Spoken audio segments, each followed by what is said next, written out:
Morning, everybody, or good afternoon, whenever you're watching this. Back again for chapter 9, um, the overview. And again, just going to go over some of the more important or some of the concepts, at least, that I really want to make sure that you all are understanding. So here we go. And, first off, I think it's important to recognize that terms that people tend to use interchangeably, outside of academia are not the way that we would use them, um, at least in sociology, anthropology, politics, political science, perhaps even economics. And so let's just start with a couple of terms here.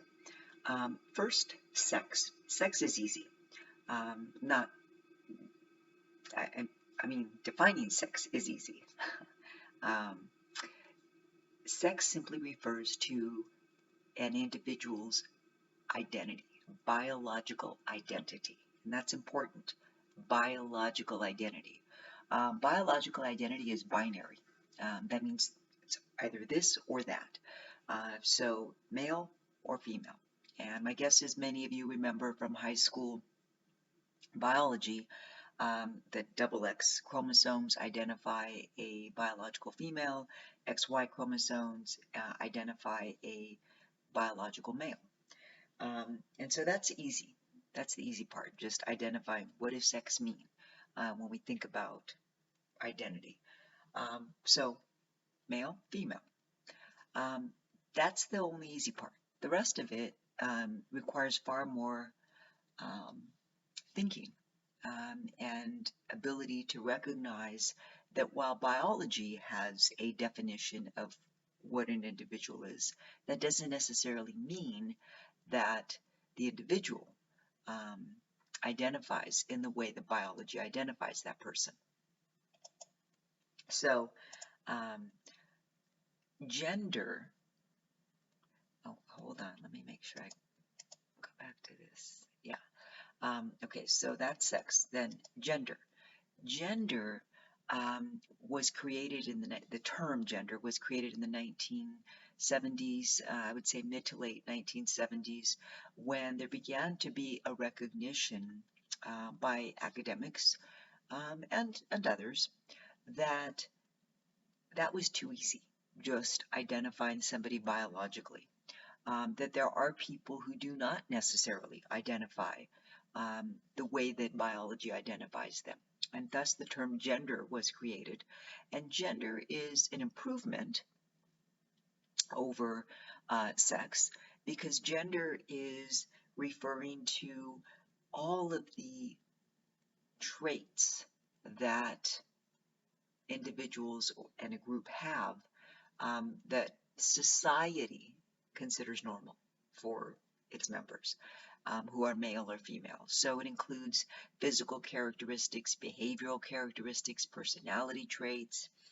But again, while an improvement over sex, it's not that perfect either because it's really based on what society views as normal for males and females. And as we all know, societal norms and values change over time, how we think about people and how what we expect from people, that changes over time as well, and gender does too. But again, it's based on society's ideas of what is normal for people who look male, people who look female. Gender identity, on the other hand, that is a more recent term, probably starting in the 1990s, mid-1990s. Gender identity is an improvement over gender because gender identity takes into account what an individual's self-definition is or their own idea of gender. which is a big improvement because rather than just relying on what society thinks a person should be or act like or look like, etc., with gender, gender identity is really focusing on how does an individual identify? How does an individual think of him or herself? Even more recently, probably in the last 20 years or so, we have begun to talk about gender expression, which is how an individual actually lives as a result of their gender identity. That is, how do they act? What do they do? Because, well, I'll use myself as an example. My gender identity is that of female. However, I don't necessarily express myself in the same way that many females might. You know, like I've never been a big fan of makeup, rarely worn it. I'm not uh, someone who particularly likes shopping or likes to get dressed up. In fact, I hate it. I'd rather be in workout clothes and workout shoes, running shoes. Um, I don't really like to wear dresses or skirts. And over the years, when I have taught in face-to-face classes, there have been quite a few times when students have assumed that I'm a lesbian, which doesn't bother me, but they're relying on gender when they make that determination of me or perceive me to be lesbian, while I am expressing myself as a female given how I think of myself.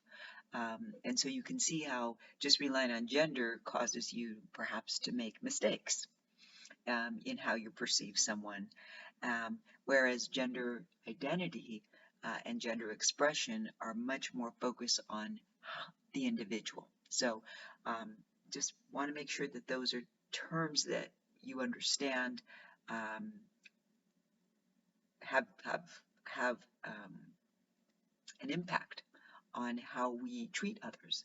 And of course, you know, I've had some students say, well, how do we know someone's gender identity, or how do we know, um, you know, how can we know someone's gender identity? Well, you can simply ask how they'd like to be addressed. And some people now, I don't do it because I've been kind of lazy, but some people now put their pronouns, you know, he, she, he, him, her, oh, sorry, he, him, um, or she, her, or they, them, etc. And that's another easy way for people to tell others, hey, this is how I think of myself, and this is how I want you to treat me. There are some theorists who we could call essentialists. These are people, and a lot of people, I think, out in society who are not academics are essentialists as well, even though they don't necessarily call themselves that. These are people who view gender as very much binary, right? Either you're a male or you're a female, and that's it. Yeah, who you are is determined by your chromosomes, your hormones, your genitalia, and this you can't change, it's permanent. Okay, and there are a lot of people who think that way.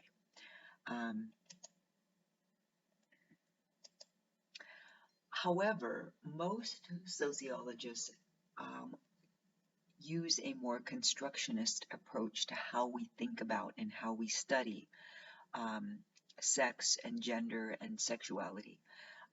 Constructionist is really referring to society and how society constructs meanings for things around us.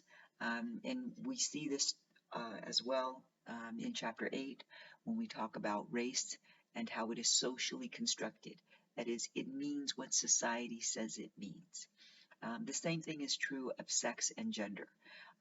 Society creates meanings for sex, meanings for gender, and sexuality, but that doesn't necessarily mean that an individual accepts or identifies in the same way that society says they should. Queer theory is relatively new compared to other disciplines.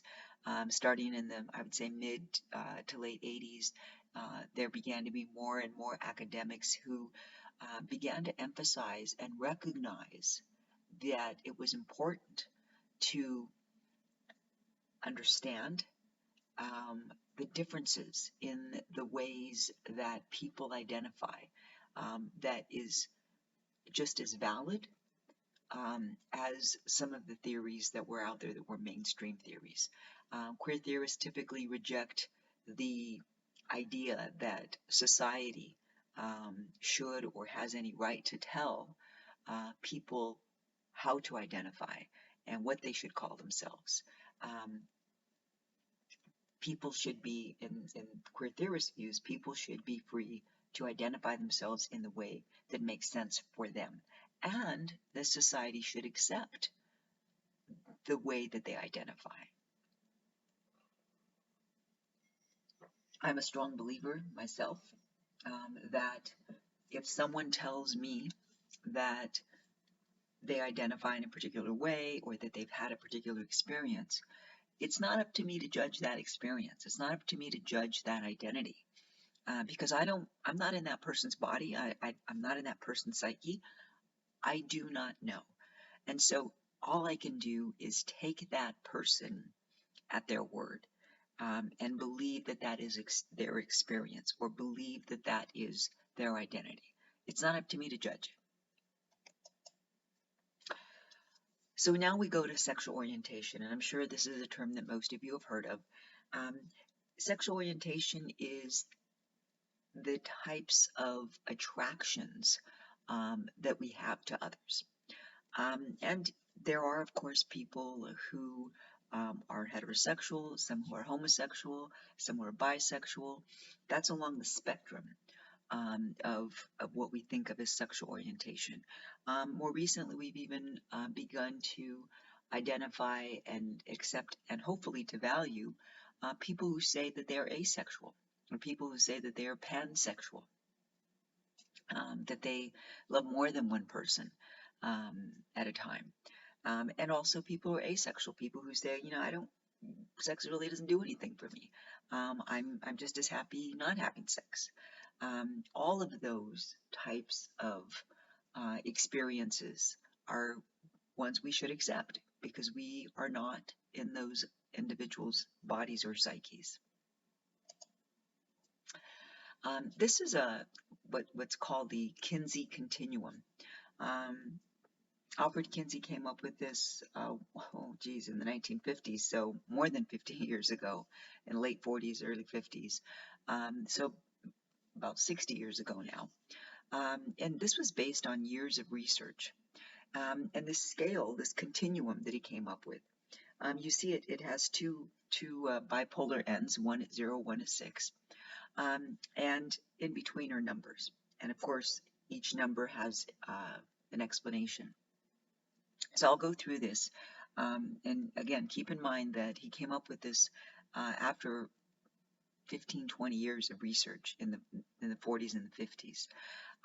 So what Kinsey argued is that there aren't a whole lot of people who are exclusively at one end of this continuum or the other. Yes, there are some people who say, you know what, I am heterosexual, I've never had any fantasies, any dreams, any lust for anybody other than another person who was opposite sex. And there are some people who say, I am exclusively homosexual, I've never had any lust or any dreams or any fantasies or any attraction to anybody who other than somebody who was the same sex as I do. But Kinsey found in his research that the vast majority of people are somewhere in the rest of the spectrum. They're a 1 or a 2 or a 5 or a 4 or a 3. And he found this again by going out and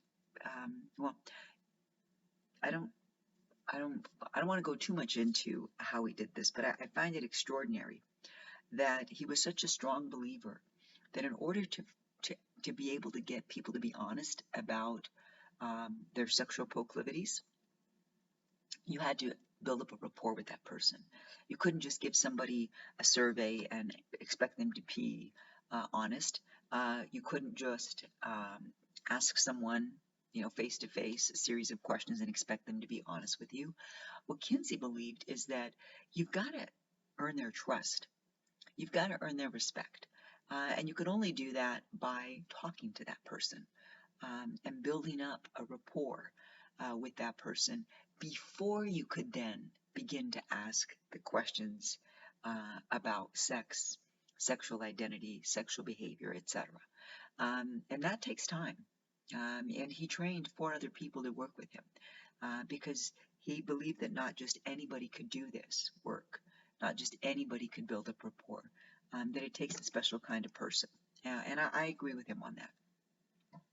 So, for somebody who is predominantly heterosexual and only incidentally homosexual, what he meant by that was that this is a person who identifies as heterosexual, has heterosexual relationships. However, this person might have lusted after somebody or been attracted to somebody who was of the same sex, or maybe had a dream of somebody who was of the same sex. That's incidentally homosexual. People who are at number 2, again, are people who are predominantly heterosexual. They identify as heterosexual. They have heterosexual relationships. They may be married to an opposite sex person, have children, the whole 9 yards.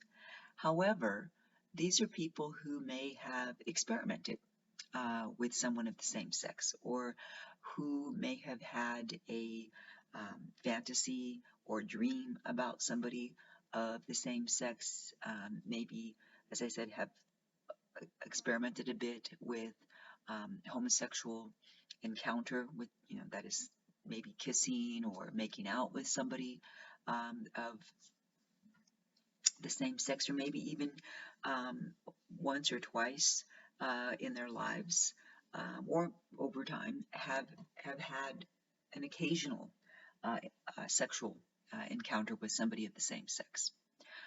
And of course, equally heterosexual and homosexual, we call those individuals bisexual. Going over to the other side of the spectrum, somebody who's predominantly homosexual and only incidentally heterosexual, again, this is somebody who identifies as homosexual, has homosexual relationships, is happy as a homosexual individual, but may have, on occasion, been attracted to somebody who was of the opposite sex, or had a fantasy about somebody who was of the opposite sex, or had a, some sort of minimal involvement with somebody who is heterosexual. The easiest one I can think of as an example here would be somebody who maybe in high school, prior to coming out as gay or lesbian, might have gone to the prom with somebody who was opposite sex, and might have even had a kiss that night, or made out a little bit with somebody who was opposite sex. Number 4, again, somebody who identifies as homosexual, has homosexual relationships, is happy as a homosexual, but has either dated somebody of the opposite sex, or had sex with someone of the opposite sex, or maybe even dated somebody of the opposite sex at one point in their lives, but is somebody who identifies as homosexual. And again, to me, a great example, before people come out, often they will date someone who is of the opposite sex, particularly in high school or early in college, when they're still trying to fit in and they're unsure of whether they will be accepted. And one thing I want to just mention really quickly is, on occasion I've heard people say, well, how can students ask this, again, it's out of curiosity, um, um, not, any kind of ill intent. But there have been times when students have asked, um, you know, how can someone know that they're homosexual if they've never had sex with somebody of the opposite sex? To which I reply, because to me it makes sense to think about it on the other side of the spectrum. How can someone know that they're heterosexual if they've never had sex with somebody of the same sex? Like, how do you know? Well, the answer is very simple for those people who are heterosexual. You just know. You just know who you're attracted to. And the same is true for other individuals. You just know. You don't necessarily have to experience um, something to just know. Um, all right, so want to touch on homophobia here. You've all heard the term homophobic. She's homophobic, he's homophobic, etc. Homophobia is fear or dislike or discomfort, even discrimination um, toward people who identify as part of the GLBTQ community. And GLBTQ stands for gay, lesbian, bisexual, transgender, queer questioning.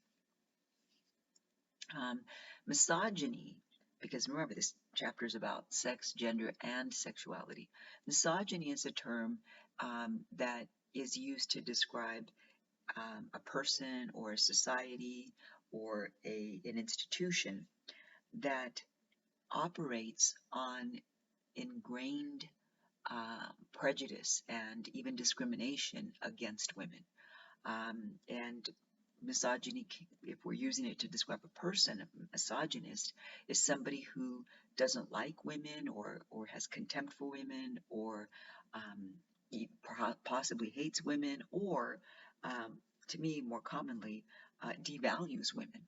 That's a misogynist too, somebody who devalues women, doesn't believe that women are of much value, that men are inherently better at certain things. All right, so let's take a look at the three theories, because I always like to try to cover the three theories when we think about these concepts. So if we're thinking about gender inequality and gender and how in this country we think of men and women. For functionalist theorists, remember, they're always thinking that, hey, if there's something in society, it exists for a reason. That is, there's some sort of benefit to society. So for functionalist theorists, when they look at the way that society's created ideas of gender, ideas of how we should be as males or females, how we should act, the things that we should do, etc. Functionalist theorists believe that societies created gender, even though they didn't call it gender back then, created gender because there are just some social roles that were better suited for males or for females. And so if we go all the way back, say 10,000 years ago when humans were still living in caves, functionalist theorists argue that it made sense. It made sense for cave people to delineate the different tasks. So once humans were able to make some rudimentary weapons so they could better catch animals, kill animals for food, it became beneficial to society for women to stay around the cave, because remember, women get pregnant. They, in their later stages of pregnancy, may be very tired and not be able to move as quickly as men who are not pregnant can move. And so it made sense for them to stay around the cave. You don't want to give birth out, in the savannah or the jungle or wherever. And so when women gave birth, of course, it made further sense that they should be the ones to stay around the cave because they were breastfeeding. And so what they could do around the cave was to gather food around the cave that they could find, right? The berries and the nuts, etc., and prepare food because, again, it makes sense for them to be there because that's where the children are. That's where children who are young enough to need to be breastfed are, etc. Men, on the other hand, because they don't get pregnant and they don't have to deal with pregnancy, it made sense, according to functionalist theorists, that they could be gone for 2 or 3 days or possibly longer, looking for or hunting for food, hunting animals. And because males are physically stronger, that made sense because if they did kill an animal, they would be able to drag the animal back or in some way bring the animal back to the cave where it could be cooked by the women, etc. And so functionalist theorists argue, it made sense for early humans to create these expectations that women do these things and men do these things. And that carried on as humans became more and more advanced. And so in the, the 10th, 11th, 12th, 13th, 14th, 15th centuries, did it make sense for women to stay home and take care of children? And also because they might be pregnant, they might not have been the best soldiers. Yeah, it made sense. Did it make sense for men to go out and travel long distances by horseback and fight off the enemy, etc.? Sure, it made sense. In the Middle Ages, in the 15th, 16th centuries, it still made sense. One could even argue that in the 17th, 18th, and 19th centuries, it still made sense that men are better at certain things and women are better at being at home and taking care of children, etc. But by the latter part of the 19th century and into the 20th century, some people began to question, and primarily it was women who initially were beginning to question whether it still made sense to have these sort of divisions of labor and divisions in terms of expectations and divisions of opportunities for men and women. But I'll get to that when we get to conflict theory. For now, we're still in functionalist theory. Talcott Parsons, who was a well-known sociologist of his time, who was a functionalist theorist, created this idea of instrumental roles and expressive roles. And to Parsons, as I said, he was a functionalist theorist. Remember, he's thinking, well, there've got to be some beneficial reasons for why these divisions were created. And so what Parsons argued is that men are more suited for what he called instrumental roles, that is, roles whereby a person does something to provide for material support of the family. And of course, the instrumental role is often one which a person has a status of authority. To Parsons, it made sense that men took on this instrumental role because they were stronger physically, and it made sense for them to go out to factories and textile mills and steel mills and all those other things to provide for the family. Parsons also argued that women are more suited to what he called the expressive role. That is, women are better suited to the caring and the nurturing of family members, children, husbands. They are more suited to taking care of the home and cooking and cleaning. That women are better at expressing emotion than men, and so it made sense for them to be the ones staying home. Conflict theorists, my favorite theory.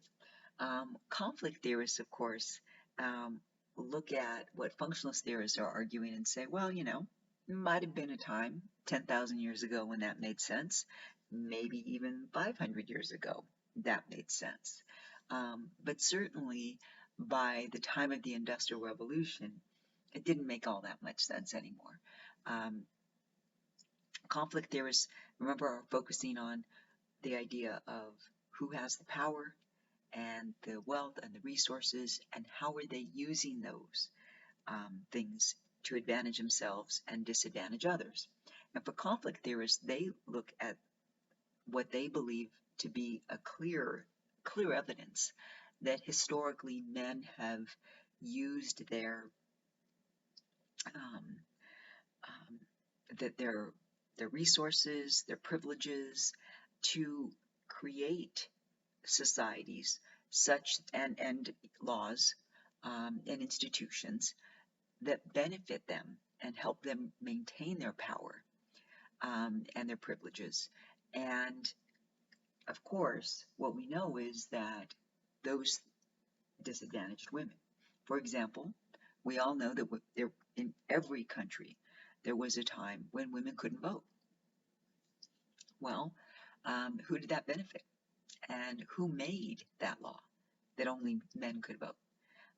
And of course, in this country, it was only men who had money and property who initially could vote. And after it changed so that all men could vote, it was only all white men.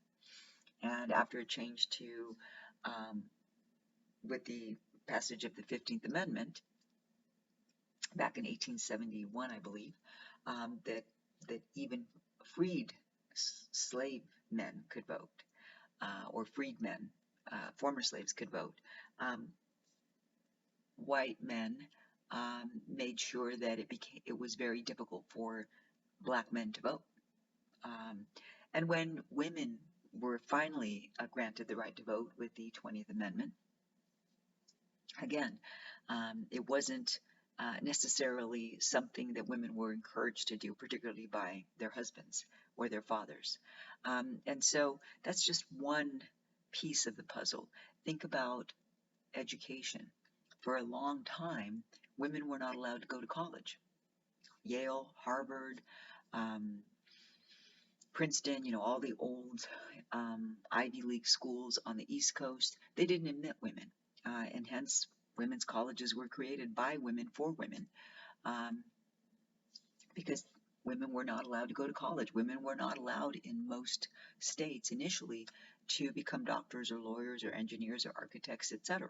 It was believed that women just didn't have the mental capacity, the intelligence to be able to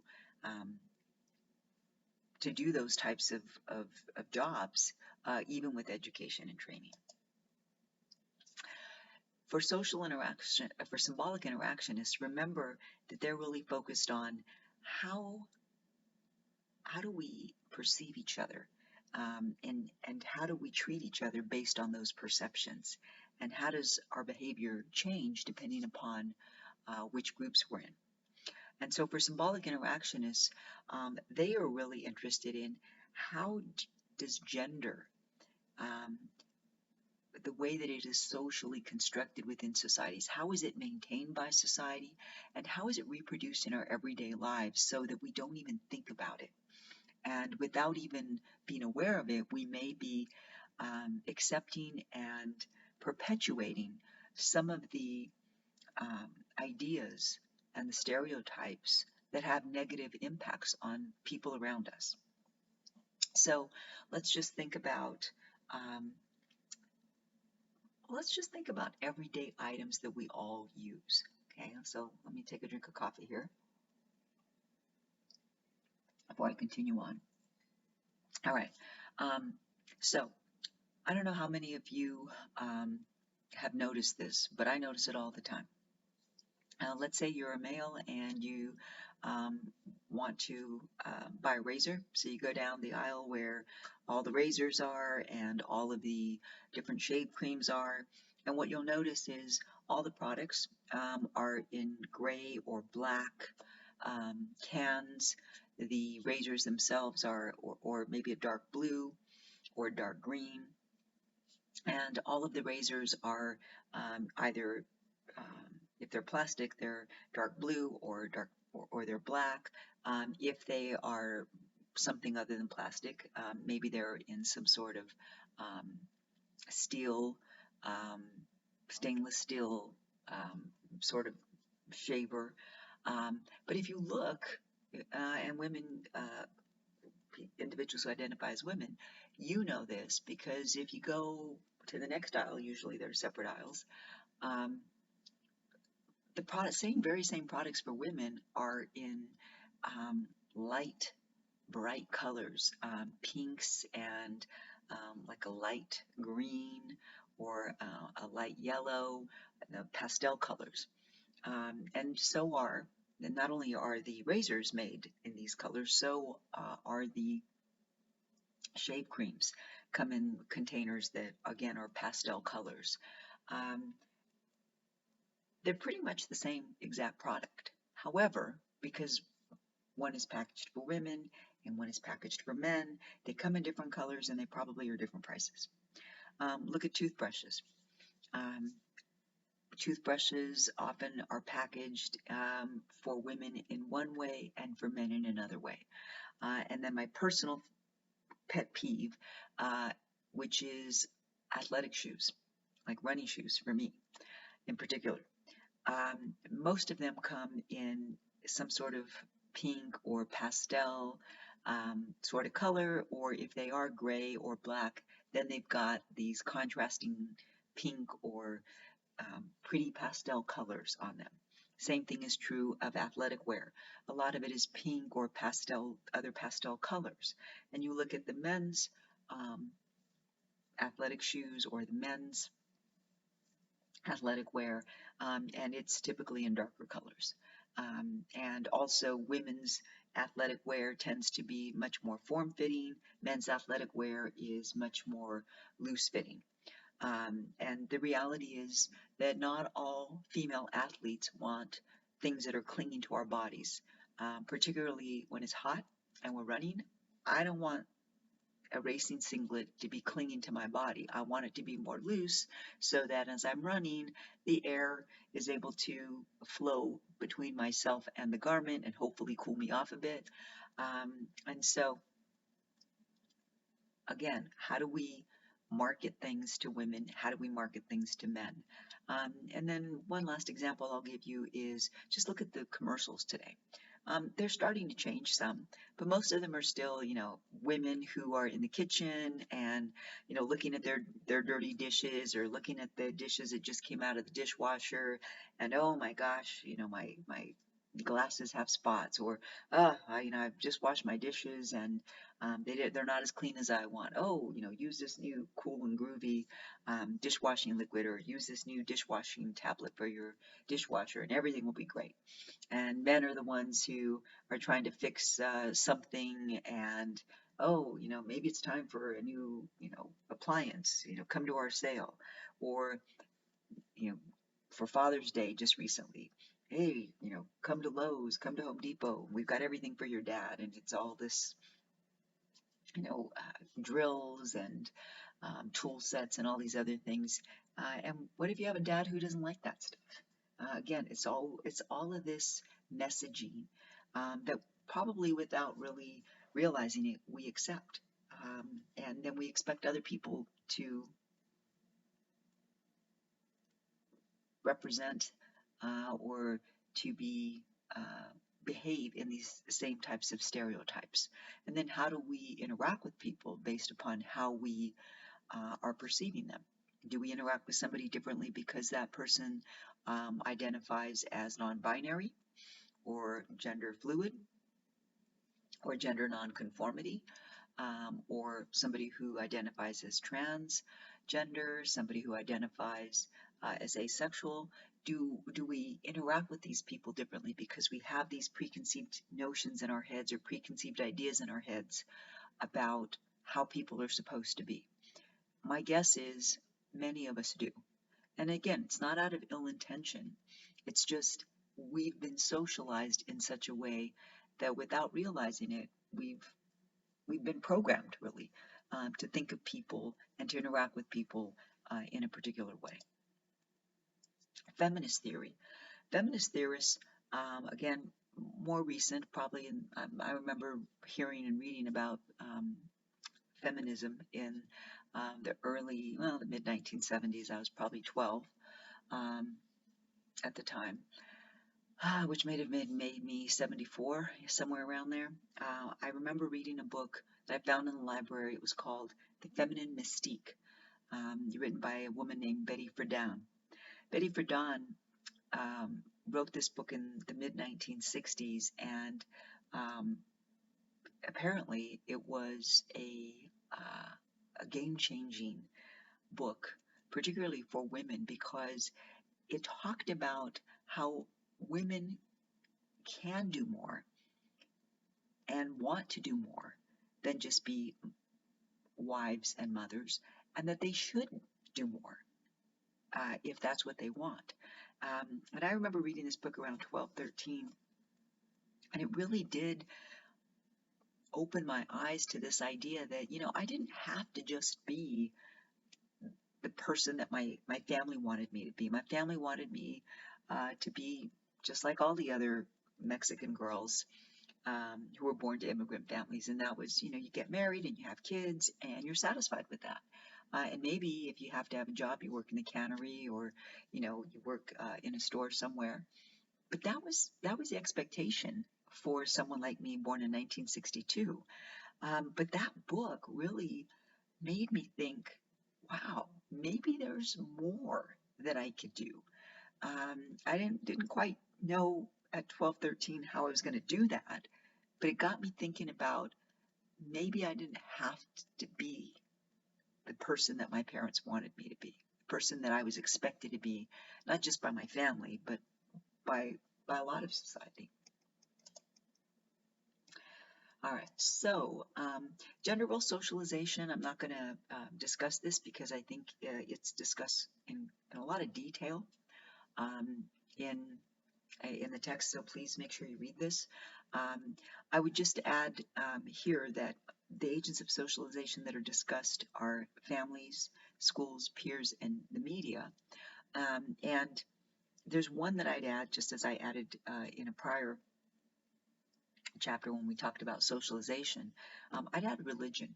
And religion doesn't play a role in everyone's gender identity or ideas of sexuality, um, but it does for some people.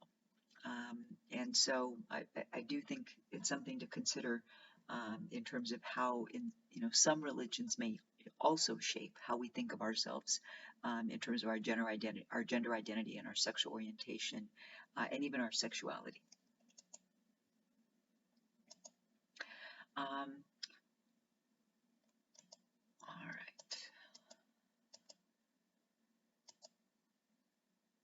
All right. I think that is all that I'm going to discuss. Well, let me just really briefly talk about feminism.